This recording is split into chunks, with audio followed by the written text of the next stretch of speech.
हिरवं हिरवं गार झालं सारं शिवार, माझा आनंद गगनात मावेना, हसू गालात लपून राहीना. नमस्कार मित्रांनो, मी कमलेश नवाळे तुम्हा सर्वांचं स्वागत करतोय. मित्रांनो, पडणारा पाऊस आणि त्यामुळे शेतकरी वर्गाला, अख्ख्या कोकणातील शेतकरी वर्गाला झालेला आनंद हा अगदी गगनात मावेनासा झाला आहे. कारण हिरवं सोनं आता काळ्या मातीतून वरती आलं आहे आणि या मातीच्या पोटातून आता सोनं उगवू लागले आहे. मित्रांनो, कोकणात पाऊस म्हणजे फक्त ऋतू नाही, तर तो शेतकऱ्यांसाठी नव्या जीवनाची सुरुवात असते. आभाळ भरून येतं, पहिल्या पावसाचा सुगंध दरवळतो.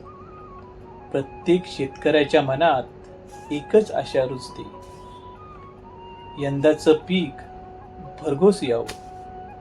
आज आपण पाहणार आहोत कोकणातील नाचणीच्या टोमणीची परंपरा, चिखलात भिजलेली मेहनत आणि एका छोट्याशा धान्यामागे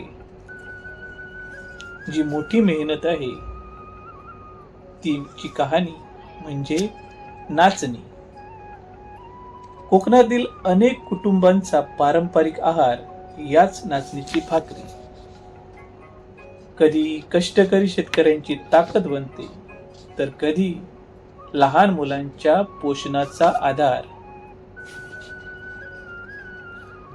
आजचं जग सुपरफूड म्हणून नाचणीकडे पाहतं, पण कोकणातील शेतकरी अनेक पिढ्यापासून तिची लागवड करत आहेत.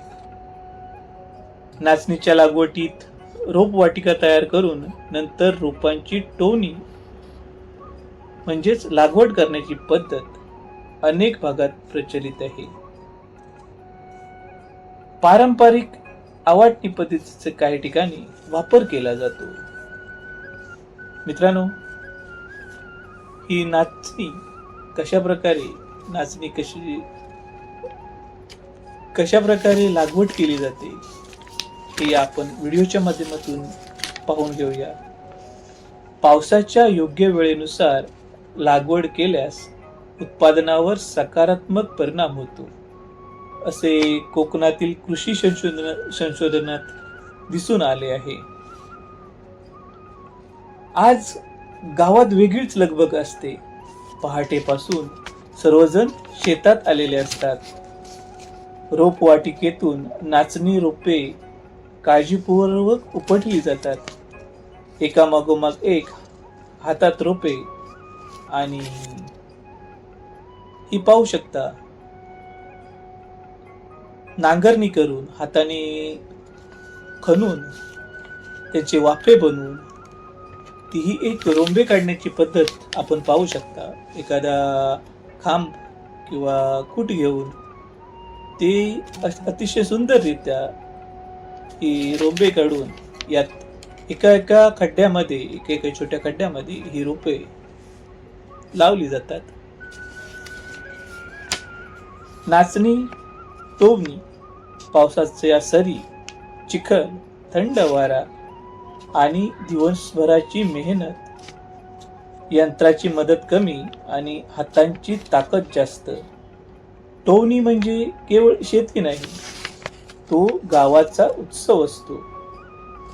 एका शेतात आज तर उद्या दुसऱ्याच्या शेतात सर्व गावकरी एकत्र काम करत असतात. हास्य, गप्पा आणि पारंपरिक ओव्या कष्टाचं ओझं हलकं करतात.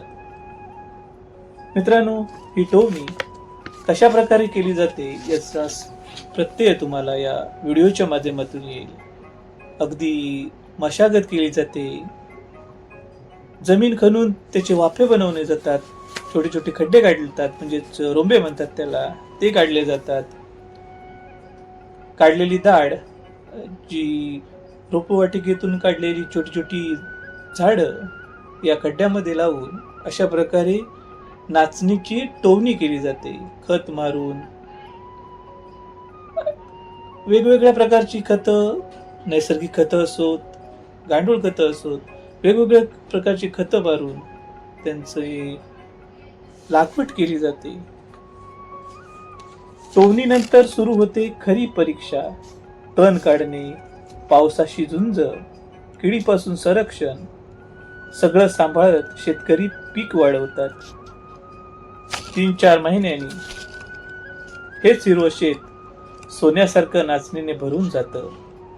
आपण जेव्हा नाचणीची भाकरी खातो तेव्हा त्या प्रत्येक घासामागे एका शेतकऱ्याचं असंख्य कष्ट दडलेले असतात.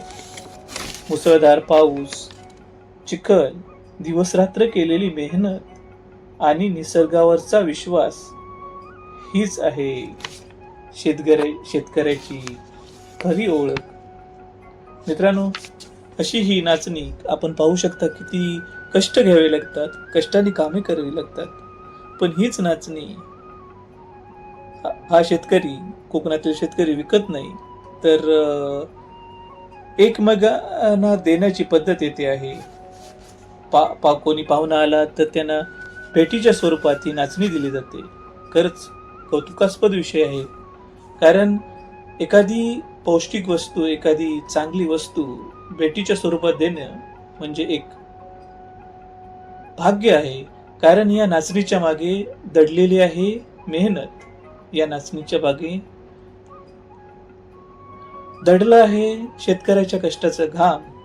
तर मित्रांनो, अशा प्रकारे या नाचणीची लागवड करून हे काळं सोनं अगदी दिवाळीच्या आसपास शेतकरी घरात आणणार आहे. ही होती नाचणीची लागवड कशी केली जाते याबद्दल थोडक्यात माहिती. कोकणातील नाचणी टोवणीची खरी कहाणी. जर हा तुम्हाला व्हिडिओ आवडला असेल तर नक्की लाईक करा, शेअर करा आणि आपल्या कोकणातील शेती, संस्कृती आणि परंपरा असेच माहितीपूर्ण व्हिडिओ पाहण्यासाठी चॅनलला सबस्क्राईब करायला विसरू नका. जय शेतकरी, जय कोकण. धन्यवाद. मित्रांनो, हा व्हिडिओ जास्तीत जास्त लोकांपर्यंत पोहोचवा, जेणेकरून आपल्या